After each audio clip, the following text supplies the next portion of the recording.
श्री गणेशाय नमः। श्री परशुराम अवतार की कथा।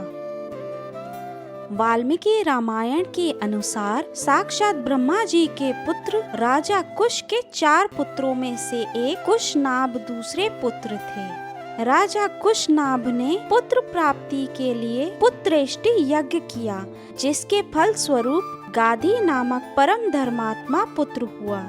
राजा गाधी की एक सत्यवती नाम की कन्या थी, जो महर्षि ऋचिक को ब्याही गई थी। एक बार सत्यवती और सत्यवती की माता ने ऋचिक जी के पास पुत्र कामना से जाकर उसके लिए प्रार्थना की। ऋचिक ने 2 चरु सत्यवती को दिए और बता दिया कि ये तुम्हारे लिए है और ये तुम्हारी माँ के लिए है, इनका तुम यथोचित उपयोग करना। ये कहकर वे स्नान को चले गए। उपयोग करने के समय माता ने कहा, बेटी, सभी लोग अपने लिए ही सबसे अधिक गुणवान पुत्र चाहते हैं। अपनी पत्नी के भाई के गुणों में किसी की भी विशेष रुचि नहीं होती। अतः तुम अपना चरु मुझे दे दो और मेरा तुम ले लो, क्योंकि मेरे पुत्र को तो संपूर्ण भूमंडल का पालन करना होगा और ब्राह्मण कुमारों को तो बल, वीर तथा संपत्ति आदि से लेना देना ही क्या है। ऐसा कहने पर सत्यवती ने अपना चरु माता को दे दिया। जब ऋषि को ये बात ज्ञात हुई, तब उन्होंने अपनी पत्नी से कहा कि तुमने ये बड़ा अनुचित किया है। ऐसा हो जाने से अब तुम्हारा पुत्र घोर योद्धा होगा और तुम्हारा भाई ब्रह्मवेत्ता होगा। सत्यवती के बहुत प्रार्थना करने पर कि मेरा पुत्र ऐसा न हो, उन्होंने कहा कि अच्छा, पुत्र तो वैसा न होगा, किंतु पौत्र उस स्वभाव का होगा। यही कारण है कि राजा गाधी की स्त्री ने जो चरु खाया, उसके प्रभाव से विश्वामित्र जी हुए, जो क्षत्रिय होते हुए भी तपस्वी और ब्रह्मर्षि हुए। और श्री ऋचिक जी के पुत्र श्री यमदग्नि जी तो परम शांत दांत ब्रह्मर्षि हुए, परंतु यमदग्नि पुत्र परशुराम बड़े ही घोर योद्धा हुए। एक बार यमदग्नि ऋषि ने अपनी स्त्री रेणुका जी को नदी से जल लाने को भेजा। वहाँ गंधर्व गंधर्वणी विहार कर रहे थे। ये जल लेने गई तो उनका विहार देखने लगी। इसमें उन्हें लौटने में देर हुई। ऋषि ने देरी का कारण जान लिया और ये समझकर कि स्त्री को पर पुरुष की रति देखना महापाप है, वे अपने पुत्रों को बुलाकर एक एक करके आज्ञा दी कि माता को मार डालो। परंतु मात्र स्नेहवश 7 पुत्र ने इस काम को करना अंगीकार न किया। तब 8वें पुत्र परशुराम को आज्ञा दी कि इन सब भाइयों सहित माता का वध कर दो। इन्होंने तुरंत सबका सिर काट डाला। इस पर पिता ने प्रसन्न होकर इनसे वर मांगने को कहा। तब इन्होंने कहा कि मेरे सब भाई और माता जी उठें और इन्हें ये भी ना मालूम हो कि मैंने इन्हें मारा था। हमको पाप का स्पर्श ना हो, युद्ध में कोई भी मेरी बराबरी ना कर सके और मैं दीर्घ काल तक जीवित रहूं। महातपस्वी यमदग्नि ने परशुराम को सभी वर दिए।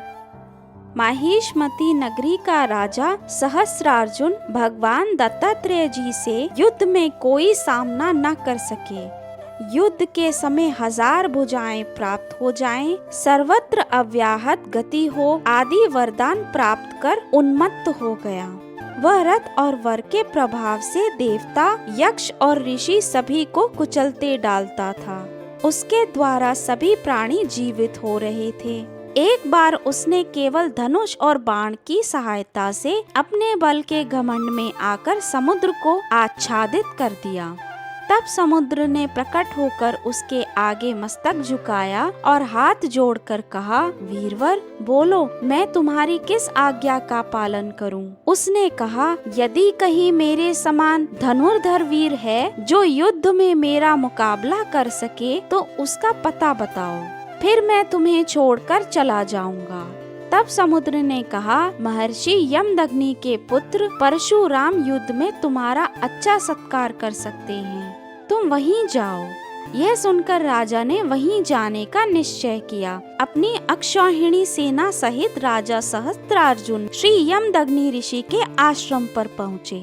ऋषि ने इनका तथोचित आदित्य सत्कार किया, जिससे वे चकित हो गए कि वनवासी के पास ऐसा ऐश्वर्य कहाँ से आया।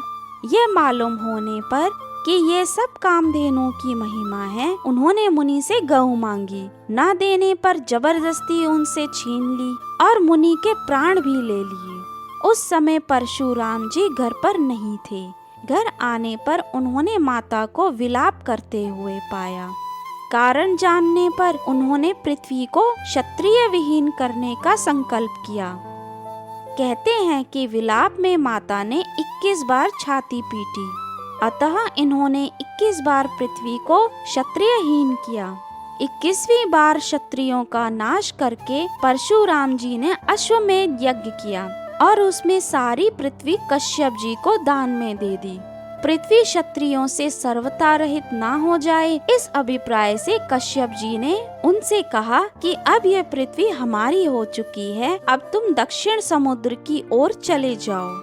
चूँकि परशुराम जी के पूर्वजों ने भी ये संहार कार्य अनुचित कहकर परशुराम जी को इससे निवृत्त होने का अनुरोध किया था और कश्यप जी ने भी पृथ्वी छोड़ देने को कहा, अतः परशुराम जी दक्षिण समुद्र की ओर ही चले गए। समुद्र ने अपने अंतर्गत स्थित महेंद्राचल पर इनको स्थान दिया। श्री परशुराम जी कल्पांत स्थायी हैं, अर्थात चिरंजीवी हैं। किसी किसी भाग्यशाली पुण्य आत्मा को उनके दर्शन भी हो जाते हैं। आपको श्री परशुराम अवतार की कथा जानकर कैसा अनुभव हुआ, हमें कमेंट बॉक्स में अवश्य लिखें और लाइक, शेयर, सब्सक्राइब करना ना भूलें। धन्यवाद।